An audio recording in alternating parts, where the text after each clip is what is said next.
Principal আলাদা করে তোমার সঙ্গে কেন দেখা করতে চাইছে বৌমা? এতদিন স্কুলে না যাওয়ার জন্য দিয়াকে স্কুল থেকে তাড়িয়ে দেবে না তো? তুমি তুমি মেডিকেল সার্টিফিকেট গুলো ওদের দেখাওনি? বোর্ড নিয়ে কিছু ভাবলো না, তাড়িয়ে দিলেই হলো। কত বড় একটা কঠিন অসুখের সঙ্গে লড়ছে দিয়া, কোথায় তার পাশে সবাই দাঁড়াবে তা নয়, ওকে স্কুল থেকে তাড়াবার চেষ্টা করছি। না না, এ হতে পারে না, কখনো হতে পারে না। আমি নিজে দেখা করব, আমি নিজে যাব তার কাছে। না মা, আপনি ভুল ভাবছেন। আপনি যা ভাবছেন তা নয়। আসলে দিয়ার স্কুলের কমিটি থেকে ঠিক করেছে একটা চ্যারিটি শো করবে ওরই জন্য। চ্যারিটি শো করতে চাই?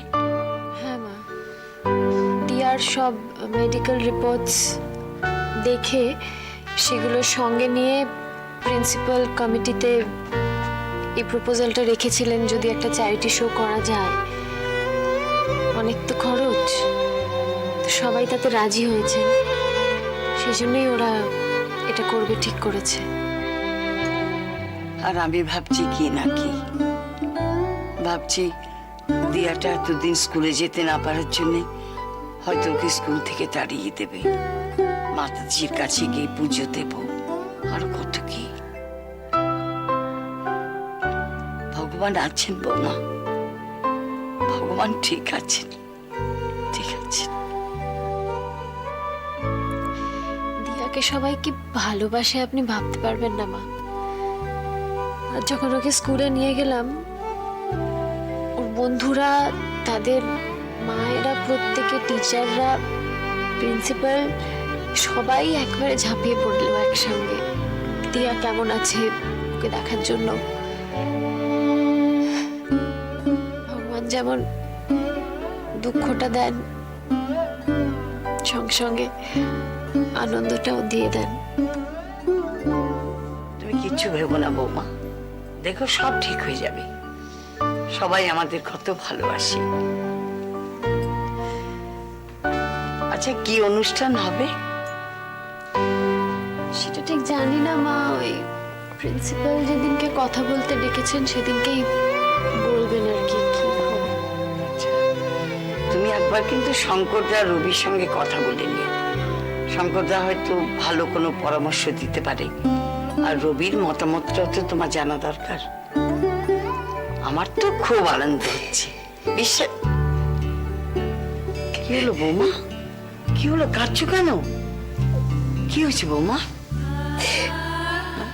কি হলো? আমার মেয়েটা সেরে যাবে তো নাকি মায়ার মতো? ছি ছি ছি, এসব অলক্ষণ কথা মুখে এলো না বৌমা। মা হয়ে কি করে তুমি বড় এসব কথা? একদম এসব কথা বলো না, ছি। কিছু হলে আমি বাঁচবো না না, কিচ্ছু হবে না বৌমা, আমি তোমাকে বলছি, দেখো ও ঠিক হয়ে যাবে, কিচ্ছু হবে না। আর পাশের ঘরে দিয়া দিচ্ছে, শুনতে পাবে না? আমি তো সব শুনেইছি। কি শুনেছো মা তুমি? পাশের ঘরে আমি রয়েছি, আমি শুনতে পেয়ে যাব। মা তো সব সময় কাঁদে। কেন কাঁদে? রাত্রিবেলাও কাঁদে। বোকা মেয়ে একটা। মারা যায় তো কেন কাঁদে না জানি। এই পাগলি, কে বলেছে তোকে আমি কাঁদছি? এই তো আমি তো হাসছি। তুই আজকে এতদিন পর স্কুলে গেলি, ভালো হয়ে গেছিস, আমাদের কত মজা বলতো। আমরা ভীষণ খুশি সবাই। আর দাদি খুব খুশি। খুব খুশি। আরে বাবালি বাবালি,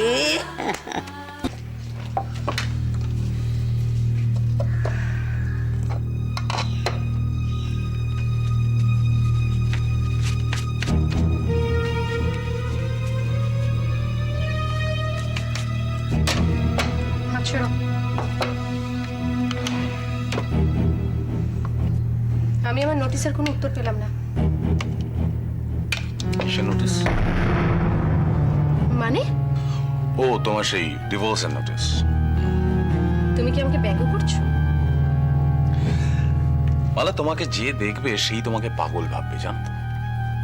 তুমি সারাদিন এই সংসারে থাকছো, আমার জন্য রাঁধছো, আমাকে বেড়ে খাওয়াচ্ছো, আবার ডিভোর্সও চাইছো। এই বাড়িতে তুমি ছাড়াও আমার ছেলে থাকে, মেয়ে থাকে, ভাই থাকে। তাদের জন্য আমাকে রান্না করতেই হয়, সংসারের কাজকর্ম করতেই হয়।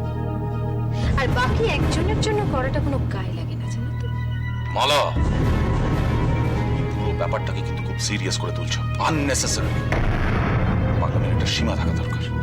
তোমার পাগলামি এতটাই বেড়ে গেছে যে তুমি উকিলের নোটিশ অব্দি আমায় ধরিয়েছ। ওই রাখিকে থেকে বলে দিয়েছো তো তুমি আমায় ডিভোর্স দিতে রাজি আছো। হ্যাঁ, মিথ্যে তো বলিনি, সত্যিই তো বলেছি। তুমি আমার সঙ্গে আলোচনা না করি এত বড় সিদ্ধান্ত নিতে চাইছো? কি ভেবেছো কি ডিভোর্স চাইলেই ডিভোর্স পাবে? আমি তো তাই জানতাম। ভুল জানতে। তাহলে তো আমাকে লড়াইয়ে নামতে হবে। আমি কন্টেস্ট করব। আমিও লড়াই। লড়াই মাই ফুট। লড়াই করছেন? আর এই লড়াইয়ের পোকাটা তুমি রাখির মাথায় ঢুকেছে, তাই না? সেটা তো কি একই কথা বলে, একই সুরে কথা বলে। লড়াই করতে লড়াই। কারোর কথা আমি বলতে পারবো না, আমি শুধু আমারটা বলতে পারি। ও তাই বুঝি? তাই ডিভোর্সের পোকাটা তোমার মাথায় কে ঢুকিয়েছে? নতুন বন্ধু জুটেছে বুঝি তোমার? হ্যাঁ, এক কথায় ডিভোর্স চাই, একসঙ্গে থাকা চলবে না। হ্যাঁ, নতুন বন্ধু জুটেছে। এর থেকে বেশি তুমি আর কি ভাবতে পারো? রাখির সঙ্গে লুকিয়ে প্রেম করা তুমিই শুরু করেছো। দিনের পর দিন অফিস থেকে দেরি করে বাড়ি ফিরতে, বাড়ি ফিরে নাই সারা রাত ফোন, আর না হলে সারা রাত এসএমএস। মিথ্যে কথা বলে লুকিয়ে ঘুরতে গেছো রাখির সঙ্গে, তাকে নিয়ে ট্যুরে গেছো, অ্যাক্সিডেন্ট করে বাড়ি ফিরেছো। ডিভোর্সের পোকাটা তুমি আমার মধ্যে ঢুকিয়েছো অরিন্দম। দিনের পর দিন তুমি আমাকে এটা মনে করিয়েছো যে তোমার জীবনে আমার কোনো প্রয়োজনই নেই, আমি একটা ফার্নিচার। আর যেদিন তোমার রাখি এসে আমাকে বললো সে তোমার সন্তানের মা হতে চলেছে, সেদিন আমার শেষ আলোটাও নিভে গেল। তোমার সঙ্গে আমার সব শেষ হয়ে গেছে। এত বড় ডিসিশন নেবার সাহসটা তোমায় কে দিয়েছে? কে তোমার উকিল? কে যেন একটা নাম দেখলাম, কোনো মহিলা। তাকে পেলে কোত্থেকে? খুব অবাক লাগছে, তাই না? অবাক হওয়ারই কথা। দেখো, সাহসটা হচ্ছে নিজের মনের ব্যাপার, বুঝলে তো? যতদিন তোমাকে হারানোর ভয় ছিল ততদিন সাহস ছিল না। এখন তোমাকে হারানোর কোনো ভয় নেই, তাই সাহসটা ফিরে পেয়েছি। সেই কিন্তু তোমার উকিল সাহস দেবার সঙ্গে সঙ্গে এটা বলেনি যে ডিভোর্স চাইতে গেলে আলাদা থাকতে হয়, স্বামীর সঙ্গে তারই বাড়িতে থেকে ডিভোর্স চাওয়া যায় না। অরিন্দম, তোমাকে আমি আবার মনে করিয়ে দিই, বাড়িটা আমার বাবার টাকায় কেনা, বাড়িটা আমার। আমি মোটেই তোমার বাড়িতে থাকি না, তুমি আমার বাড়িতে থাকো। আলাদা হতে হলে তোমার নোটিশের উত্তর তুমি খুব শিগগিরই পেয়ে যাবে।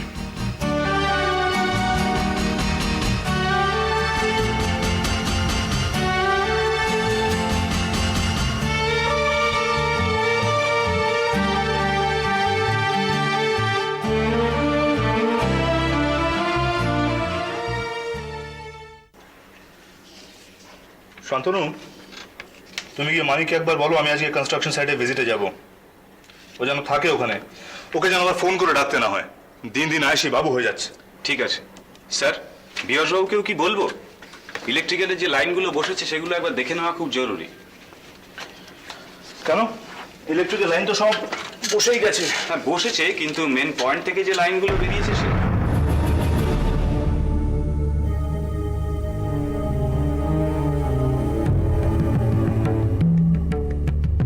মিস লীনা, কতদিন পর দেখলাম আপনাকে। Good morning. স্যার বলছিলাম মেন পয়েন্ট থেকে যে লাইনগুলো বেরিয়েছে সেগুলো কিন্তু সব এখনো টানা হয়নি। আপনি একটু বিভাসবাবুকে বলবেন। আমি বললে তো স্যার শুনতেই চায় না, বললেই বলে মিস্টার প্যাটেলকে বলা আছে, আমরা এইভাবেই কাজ করি। শান্তনু, আজ তুমি এসো আর আমার সমস্ত অ্যাপয়েন্টমেন্টস ক্যান্সেল করে দাও। আমি আজকে অফিসেই আছি। কিন্তু স্যার এই যে আপনি বললেন আপনি সাইটে যাবেন, স্যার কনস্ট্রাকশন সাইটগুলো ভিজিট করা একবার জরুরি স্যার। এতদিন পর ম্যাডাম এলেন, অফিসের কাজগুলো বুঝিয়ে দিতে হবে তো।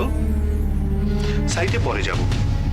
স্যার মানিক যদি দেখে আমরা আজকেও সাইটে যাইনি, ও কিন্তু একদম মাথায় চড়ে যাবে, আমরা কিন্তু আর কন্ট্রোল করতে পারবো না। মিস্টার শান্তনু চক্রবর্তী, বসটা কে, আমি না তুমি? স্যার আনসার মি, আমার কথার উত্তর দাও। বসটা কে? আপনি স্যার। তাহলে সরি স্যার। মানিক আর বিভাসবাবুকে কি বলবো? আজকে সব ক্যান্সেল হবে। একটা কথা কতবার বোঝাতে হবে তোমাকে? যাও।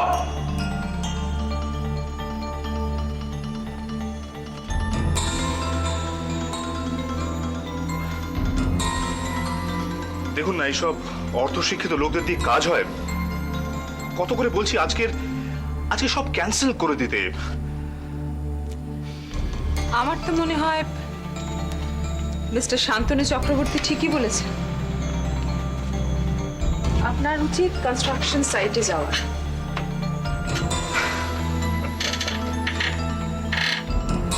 কাজ তো আছেই মিসলিনা, কাজ থাকবেও। থাকবে না শুধু এই মুহূর্তটা। এই যে আপনি এতদিন বাদে অফিসে এলেন, কি ভালো যে লাগছে আমার, আমি আপনাকে বোঝাতে পারবো না। লেটস সেলিব্রেট, আনন্দ করা যাক। একটু বেশি বাড়াবাড়ি হয়ে যাচ্ছে না মিস্টার গুপ্তা? এই কটা দিন যে আমার কি বিশ্রী ভাবে কেটেছে, আমি আপনাকে কি করে বোঝাই বলুন তো? আচ্ছা, সত্যি বলুন তো মিসলিনা, আমার কথা কি আপনার একবারও মনে পড়েনি? আপনার সাহস দেখে আমি অবাক হয়ে যাচ্ছি মিস্টার গুপ্তা। এত কিছুর পরেও আপনি আমার সঙ্গে এভাবে কথা বলছেন। কি করবেন? সোজা আঙুলটা ট্রিগারে চলে যাবে, গুলিটা এসে আমার বুকে লাগবে, আমি মরে যাব। এই তা আমি কি বেঁচে আছি? আসলে আপনার কড়া কড়া কথাগুলো শুনে প্রথমে রাগ হলেও সেগুলো ঠিক একটা ওই ফাইন স্কচের মতো কিকটা পরে দেয়, আর যখন দেয় তখন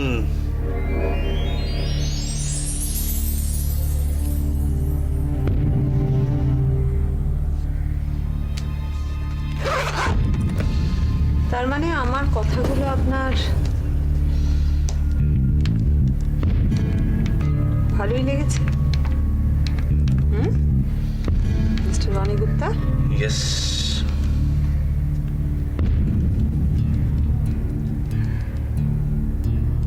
hello mister Patel. Mister Patel, আমি একটা বিশেষ কারণে আপনাকে ফোন করলাম। আচ্ছা, আমি যদি ওই অফিসের কাজে, মানে অফিসের ভেতরে আটকে না থেকে যদি কনস্ট্রাকশন সাইটে গিয়ে কাজ করি, না না, আমার রোদ্দুরে কোনো কষ্ট হবে না। কি এসি গাড়িটা নিয়ে নেব? ওকে, থ্যাংক ইউ স্যার। আচ্ছা ঠিক আছে স্যার, আমি রনিকে ফোন করে নিতে বলছি। হ্যাঁ, ও আপনাকে ফোন করে নেবে। বাই।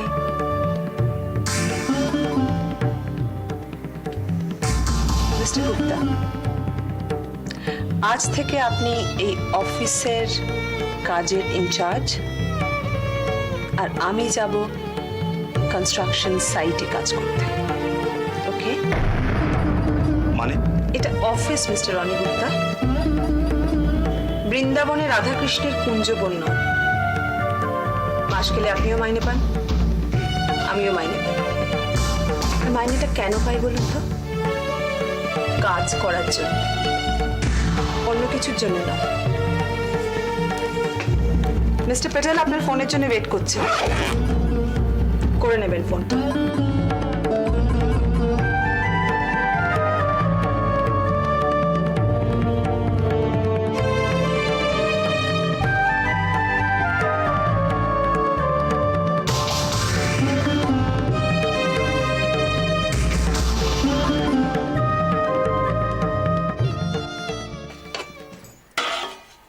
দাও বাবা, আমি নিয়ে নিচ্ছি।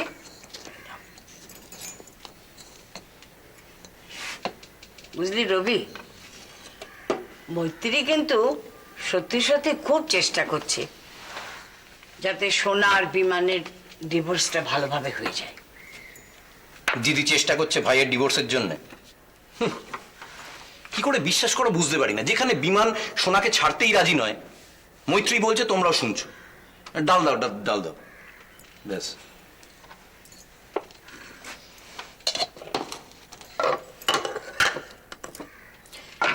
একটা কথা কিন্তু ঠিক মা, বিমানকে সেন্টারে পাঠানো হয়েছিল। সেন্টার? কিসের সেন্টার? ওই রাগটা কমানোর কি সেন্টার আছে, সেখানে পাঠানো হয়েছিল। রাগ কমানো সেন্টার? বাবা, কালে কালে কত কি হবে। রাগ কমানোরও সেন্টার, এরপরে দেখবো বর যাতে বউকে বেশি ভালোবাসে তার জন্য সেন্টার হচ্ছে, শাশুড়ি আর বউয়ের যাতে ঝগড়া না হয় তার জন্য সেন্টার হচ্ছে। ওভাবে কথা বলছি কেন রবি? মৈত্রী তো ভালো কাজই করেছে। শত হলেও নিজের ভাই, তাকে সেন্টারে না দিয়ে কি ঘরে বসিয়ে রাখবে নাকি? ঘরে বসিয়ে রাখুক আর যাই করুক, আমার বোনের গলায় ঝুলিয়ে না দিলেই হলো। তা বোধহয় করবে না। লতা, তুমি বলেও না। না গো, আমি সোনার সঙ্গে বসবো। আমার মনে হয় দিয়া ঘুমিয়ে পড়েছে, তুমি সোনাকে ডাকো। না মা। তরকারি ফরকারি দাও কিছু। হ্যাঁ দিচ্ছি। সোনাকে যদি আমি এখন ডাকি তাহলে দিয়া এক্ষুনি আবার উঠে পড়বে। ও তাহলে থাক, পরেই দেখো।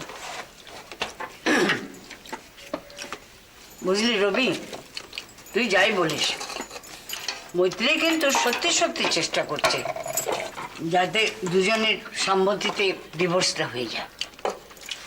আচ্ছা, তোমার মনে হয় কখনো মৈত্রী দি বিমানকে রাজি করাতে পারবে? ও সে মাল, ও সুরসুর করে এসে ভালো মানুষের মতো ডিভোর্স পেপারে সাইন করে দিয়ে যাবে, তুমি বিশ্বাস করো? ওই দিদিটাকে আর বাড়িতে ঢুকতে দিও না তো, যত আজে বাজে। ওইভাবে কথা বলছিস কেন?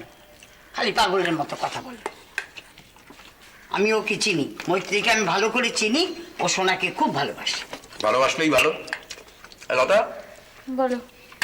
বিমানের শোকে সোনা বা শ্রীরাধিকা হয়ে বসে নেই তো? ওকে কিন্তু পরিষ্কার জানিয়ে দেবে যে ওই মারকুটে বরের কাছে আমরা ওকে ফেরত পাঠাবো না, ব্যাস।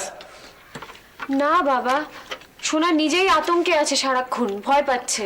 ওর যাওয়ার কোনো প্রশ্নই ওঠে না বিমানের কাছে। আচ্ছা বৌমা, ওই যে দিয়ার স্কুলের ব্যাপারটা রবিজি বলেছ? কি ব্যাপার? আমি বলবেও। হ্যাঁ, তোমাকে বলা হয়নি। ওই দিয়ার স্কুলের প্রিন্সিপাল, উনি একটা প্রোগ্রাম করবেন ঠিক করেছেন। তো উনি স্কুল কমিটির সঙ্গে কথা বলেছেন, কমিটিও রাজি আছে। দিয়ার জন্যই করবে প্রোগ্রামটা। দিয়ার জন্য প্রোগ্রাম? বাহ। একটা চ্যারিটি শো মতো করতে চাইছে আর কি। সেটা থেকে যেটুকু টাকা উঠবে আমাদের মেয়ের চিকিৎসার জন্য, সেটা। রবি, রবি।